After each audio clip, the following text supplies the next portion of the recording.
जैसा कि last episode में हमने देखा कि याओ चैन याओ यान का टीचर बनने के लिए रेडी हो गया था और अब उसकी ट्रेनिंग शुरू होने वाली थी। फिर हमें याओ यान को दिखाते हैं जिसके पास उसकी बहन याओ रनर मिलने आती है, जहां इस बार याओ यान अपनी बहन से अच्छे से बात करता है। उसकी बहन उससे बहुत प्यार करती थी और वो अपने भाई को दुखी नहीं देख सकती थी। याओ यान याओ रनर से कुछ पैसे उधार मांगता है, जिस पर उसकी बहन खुशी खुशी मान जाती है और उसे अपना एक पर्पल गोल्ड कार्ड देती है। वो दोनों फिर एक साथ मार्केट में वो इंग्रेडिएंट्स खरीदते हैं जो याओ चेन ने लाने के लिए कहा था। वो फिर सामान खरीदकर जब बाहर निकलते हैं तो आसपास जियालिए हाउस के गुंडे उनको घेर लेते हैं, जिस पर अब रिंग के अंदर बैठे याओ चैन इन गुंडों से ना उलझकर आगे बढ़ने के लिए कहते हैं, जिस पर वो दोनों उनसे बचकर भागने लगते हैं क्योंकि अभी उन्हें एक और जगह जाकर इंग्रेडिएंट्स खरीदने थे। वहीं अब जियालिए बीए का बेटा, जिसने कल अपने पिता को एक आइडिया दिया था, वो वहाँ आता है। उसका नाम जियालिए आओ है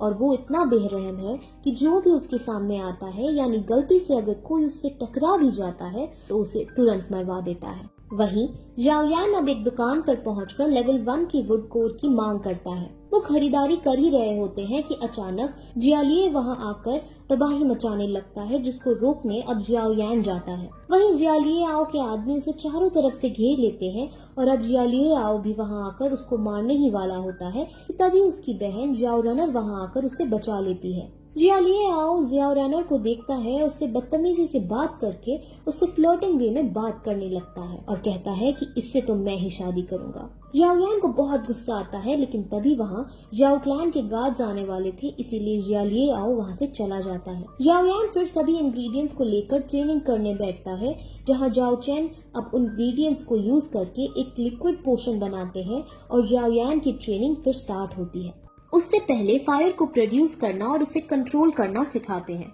याओ यान अपनी पूरी जान लगा देता है और अच्छे से फ्लेम प्रोड्यूस कर उसे कंट्रोल भी कर लेता है, जिस पर याओ चैन बहुत ज्यादा शॉक होते हैं क्योंकि ऐसा करना लेवल 3 के लिए बहुत मुश्किल का काम था। लेकिन ऐसा करते वक्त याओ यान एग्जॉस्ट हो जाता है और एकदम वो खून की उल्टियां करके वहीं बेहोश हो जाता है